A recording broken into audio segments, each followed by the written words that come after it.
Hey everybody, welcome back to Coffee with Cagnetta. I am joined by Mark Binko from National Jets, and we're here on his National jet. National Jet, a beautiful Lear 40. That's right. So it is an amazing piece of hardware, and we have so many things in common that we're going to jump right into it. But first, I read a little bit of your background, and you were in the financial world, CFO for a little while. I was. How'd you wind up in the jet business?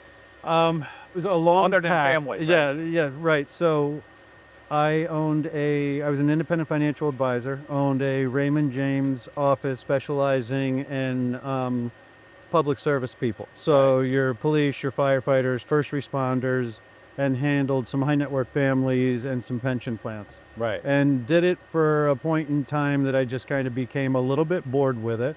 And was handling the family's money. This is a family business. My grandfather and two great uncles founded it in 1947 in Durham, North Carolina.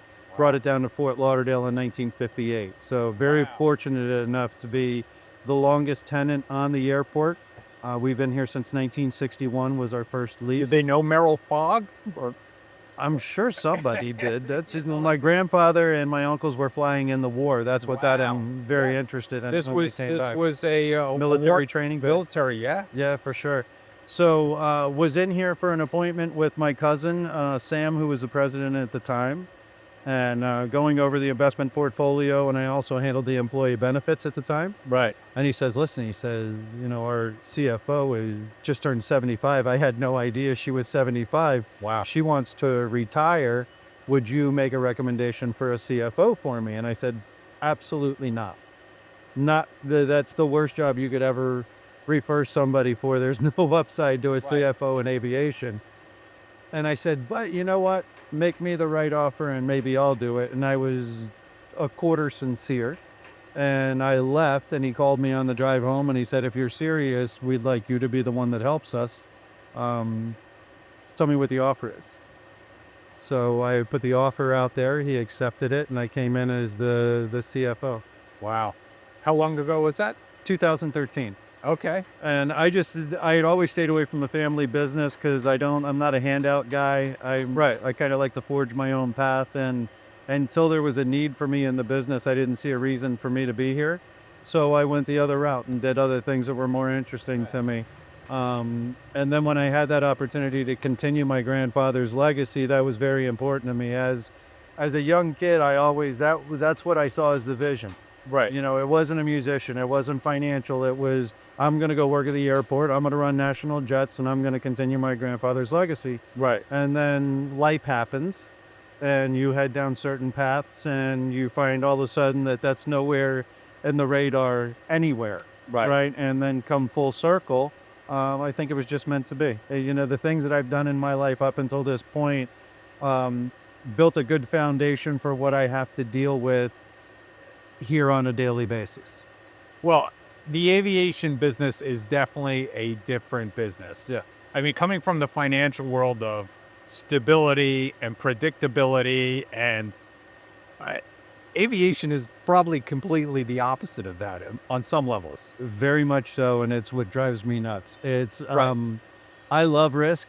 I tell people I eat risk for breakfast, but it's risk that I can quantify and that I can manage. Right.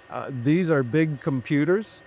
They decide if they want to turn on or not turn on, and as silly as that sounds, sometimes it's as much as rebooting them to get them to work. But when you have a client that's standing on the ground that needs to be somewhere quickly, and that's why they chartered a plane in the first place, it's stressful. And to not be able to tell them every single time, I know that plane is going to fire up, no problem. Right. That's what's become frustrating for me. Right. And I mean, the financial world's, this somewhat is, a luxury kind of industry, which has its own challenges as well, I'm sure. Sure. The majority of our business is corporate. Right. It's not the personal traveler.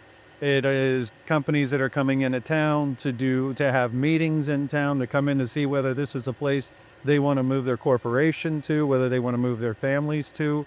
I consider us to be the ambassadors for Broward County. Yeah. I work a lot with the Greater Fort Lauderdale Alliance and the Broward Workshop and the people responsible for moving companies and leaders into town. Right. And we're the first people they see when they hit the ground. So we really set the tone for what their day is going to look like, right? If they show up and they're ready to have a great meeting and meet with Broward's leaders and the politicians and the best schools and see the best houses in town and really feel good about where they're going to live. If we start off their adventure with them being late or, God forbid, being rude or something that just doesn't set the tone for their visit, I take that very personal. Right. And we want to be the ambassadors that send them off and them go, wow, that was a great entrance to Broward County. I hope the rest of the day is that good as well.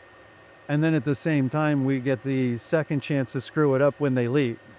So when they come back, they could have had a fantastic day, found the house that they want to live in, everything's fine, and then either their plane doesn't start, the plane didn't show up on time, the catering's wrong, Right. which that you can get past, but you'd Sure. be surprised at how much turmoil that can cause on a flight. But we want to send them off with that same great feeling they had when they showed up to Broward County. Wow. And yes, the Alliance does an amazing job. I've been part of the workshop for a couple decades myself.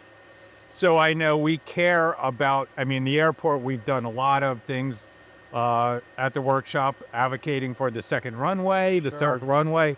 And it is a fantastic facility. And you're right in the heart of it here as well, right? And you're, so this is your main base, and This is our only base. Only base. So the family didn't start as an FBO. We started as a cargo company. My grandfather and uncles came back from the war, and all they wanted to do was just fly planes. They didn't care if it was people or livestock or movie equipment. Right. And they ended up buying a bunch of warplanes from the government Nice. because the government was never going to need them. World War II happened. It's over. We'll never need warplanes again. And they were all run out, needed overhauls. My grandfather and uncle bought them for almost nothing, overhauled the planes themselves, and started to fly movie equipment in it. So production equipment. They were flying livestock. They fly cows and chickens. We became the sole cargo carrier to the Turks and Caicos Islands and any little thing that could keep them flying. And what my grandfather found out is if you owned an FBO, and that was all out of here. I'm talking 1958. And in 1961, we got our first lease, and my grandfather found out if I had an FBO, I can get fuel in the middle of the night, and I can fly 24 hours a day.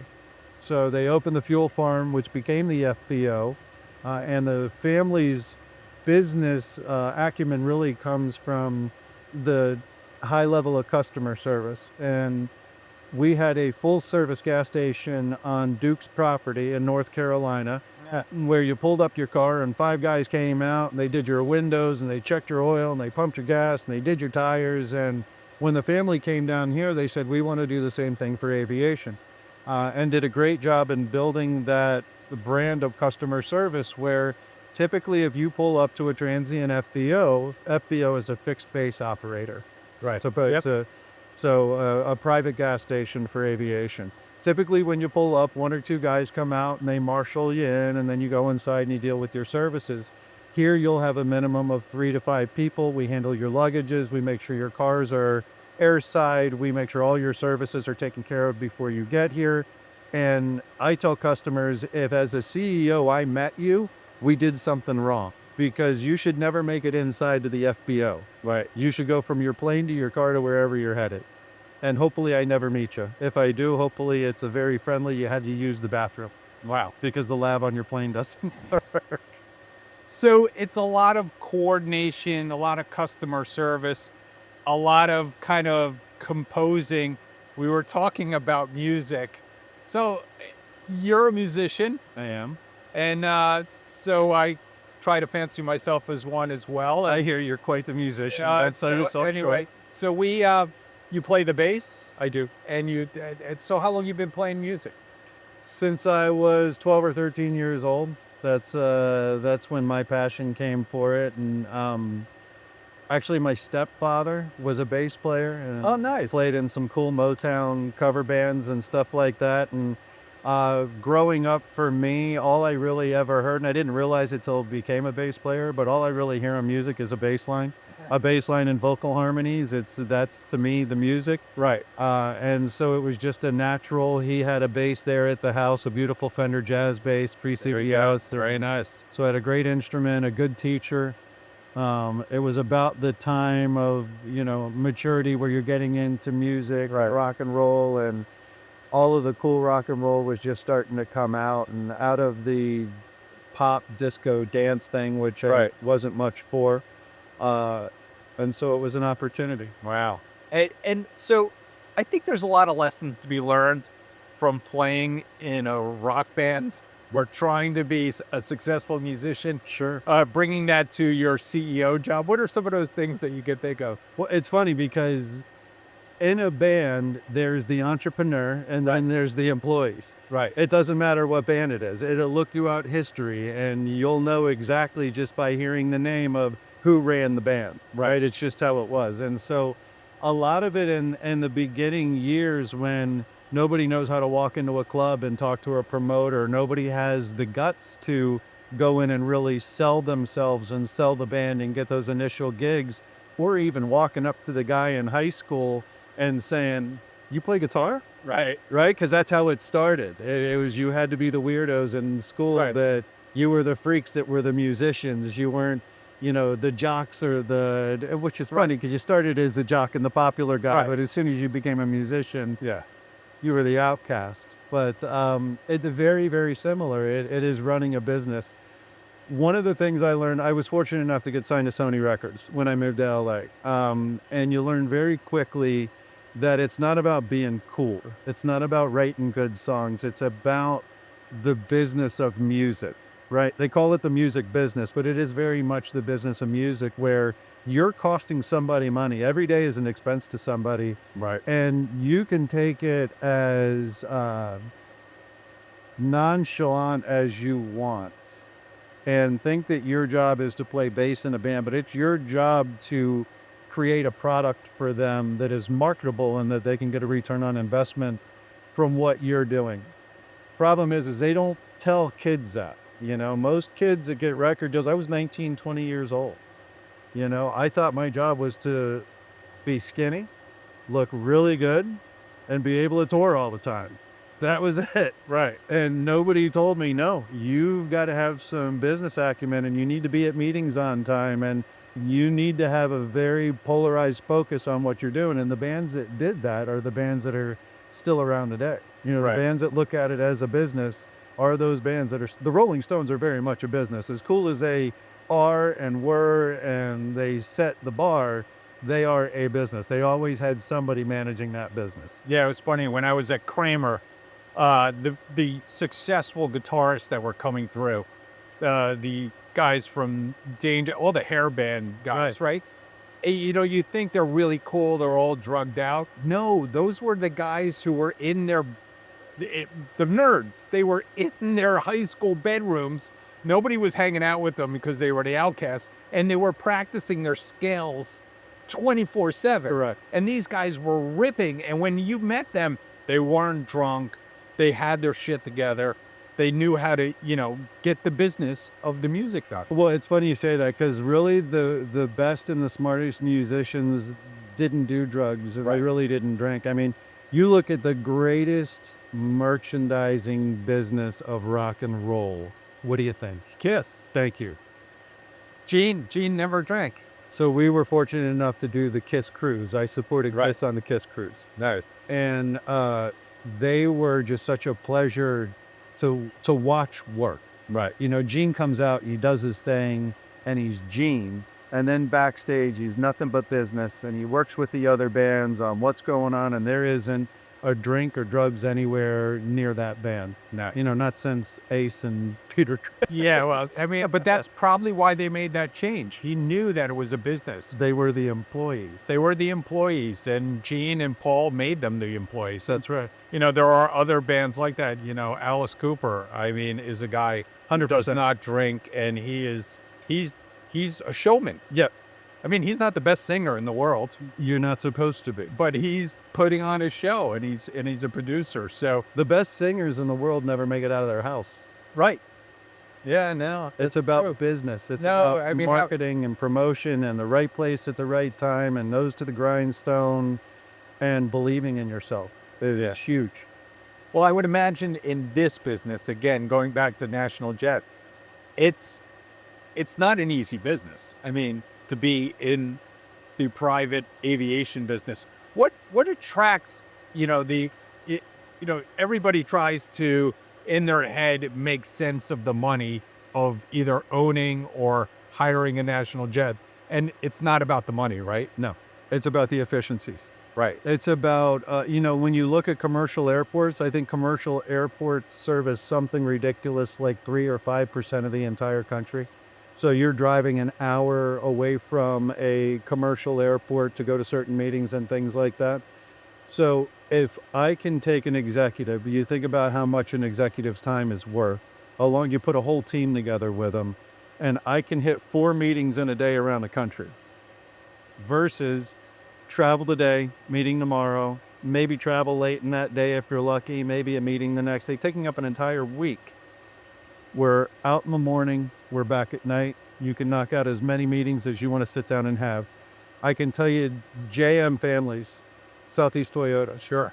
that was Jim Moran's promise to his salespeople, is that you will be home with your family every night. And every single morning they have a fleet of aircraft that leaves, and every night that fleet of aircraft comes home. It's one of the most well-run flight departments I've ever seen. And that's a commitment to your employees, and it's a commitment to efficiency. Yeah, I know Live Oak Bank has a couple planes as well, and they fly around the country as well. Anybody that has multiple locations, your developers, your construction companies, especially people that are flying into areas that aren't developed yet, Right. that's the big thing. All right. So, we usually ask, you've been around for a while, and so have I. We talk to a lot of young people. We're involved with Leadership Broward. Yep. You get to talk to them. What's your advice to the young people that are trying to build a business or trying to, build a career? So I have a young person building a career. I have a 24-year-old daughter, and it's funny because I get to practice with her, and I get the pushback that you get from this generation. This generation's very set in what they want to do, right? I don't necessarily remember being that set in what I wanted to do. I remember Sure. being set and having no clue Yeah, me too. what I wanted to do, right? And just kind of having my mind open, and looking for opportunities where it seems like this generation comes out of school pretty focused on where they want to go. So the biggest challenge I've had is really, and you don't want to convince somebody, but showing somebody that they have the ability to do something different than what they came out and had their mind set on. That's a challenge, and the commitment to one-on-one interaction, how important relationships are, how important being able to shake somebody's hand and look them in the face and have that conversation is.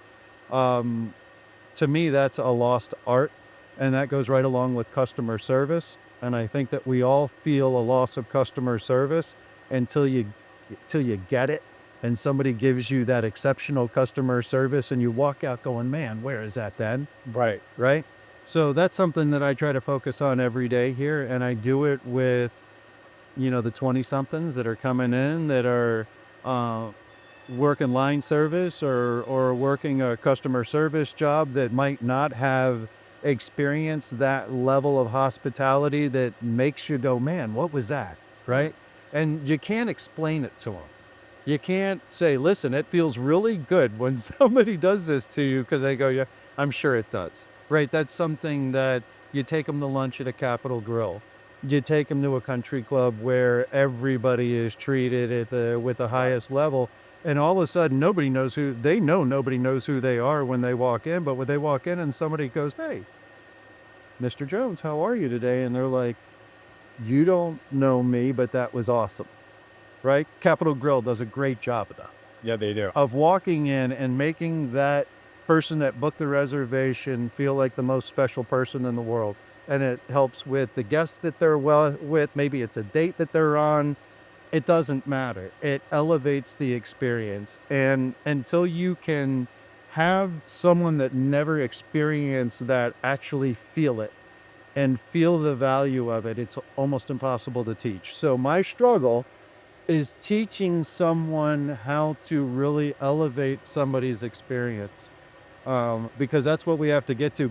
Jet fuel burns the same here as it does at Shelter, as it does at Fontainebleau, and everywhere else. You got to be able to separate yourself. And as that sole location, we got one shot at it. Right. Right? I don't have locations all over the country that I can hold you to a fuel price hostage program or anything else. We've got to earn your business. Wow. So for me, it's teaching the kids how important that is and how important that's going to be going forward in life. And so speaking of going forward, that's where I was going next. You know, with Zoom, with meeting virtually, I think there's kind of a coming back of getting in front of people. I know for our company, we've made a renewed commitment in getting in front of people again. Do you see that here? Luckily here, you're not flying a plane remote yet. No, right? but Eventually you people will. are still wanting to get in front of people. Oh, again. absolutely. They're starting to again. I think it depends on the generation. I think Right. that guys like us and guys of our generation, and even down to your, your mid 30s somethings, they want that interaction. The younger generation's still really cool with sitting behind a computer, from what Right. I've seen. Although I will say that that generation's pretty split, right? I Right. mean, there is no middle ground for them. Right. You have some very social kids that are going out in groups, and I mean, my kid at college hangs out with people that I would have never gone to the extreme that she's gone to meet Right. people and hang out. But then again, at the same time, you have kids that are perfectly fine just gaming and being themselves in their own interaction, and to me, that's a little scary. So what's the future of National Jet? What's the future of transportation? Are we going to be flying around on drones? Probably at some point, at least I would say pilotless aircraft, which a lot of people get real nervous about. The history of aircraft accidents, you'll see, stems from a human error. Right. So I'm going to be okay with pilotless aircraft, especially on the HR side. Right. But for national jets, we're going to grow the campus. One of the things that, as I said before, my family was really good at building stuff for them. So they never really looked at what the outside needs. We had built one of the world's largest air ambulance companies, which we operated very successfully from the 70s up until 2016. Their focus was always on what do we do as a family. My focus is on what do we do for the community. And there's an opportunity here to add aircraft hangars, which are badly needed. We're talking about the hardening of Broward County, the resiliency of Broward County. We're putting up tilt wall hangars. We're not going to be putting up the metal buildings. Yeah. So there'll be, Cat 3 storm-proof hangars. And there will be enough of it to be able to meet the supply at Fort Lauderdale International. That's great. And so with that, I want to leave you with a few thoughts. So you obviously love Broward County. I do. And so what are some of your favorite places to go in Broward County, to go eat, to go hang out? I'm a little upset that I wasn't invited to where you went to lunch today, if we're being truly honest. I was at Sunny Steak Hoagies is one of the finest eating establishments in South Florida. It is. It's 1958. Yeah, absolutely. I can tell you one of my old favorites was Dan's Subs, being an old Broward guy. I'm a shuck and dive guy. Yeah, nice. I am a hot diggity dog guy on Griffin Road. Mr. M's when it was owned by the old family before it was sold. Yeah, we got to give them a chance, though. We got to give them a chance. They're at least open till 2 on the weekend. Yeah, they're trying. But the Meyer family did a great job with that. They did. I love crap food. So Yeah. there is a taco place at Davie and 95 where if nobody told you where it was, you drive right past it. It's literally like a square little white building called La Paisa. Bring a translator. Right. You can't use the POS if you don't speak Spanish, but you are going to get some of the greatest Mexican food you've ever had. Oh, The well, street- there you go. You the got street it out there, tacos. folks. The street tacos are Street tremendous. tacos. I love Yeah. street tacos. All right. Yeah. So, and then you got your jerseys and come on, you shenanes and all of the good tarts. Shenanigans, you know. All the places that my wife is terrified to eat at. Yeah, she doesn't like it. She's like, there's no way we're eating in there. I'm like, I'm eating in there because I know it's going to be good. I think our wives would get along. My wife does not like to eat in those kind of places either. Is she one of those, well, hey, there's only 2 people in there. We're not eating in there?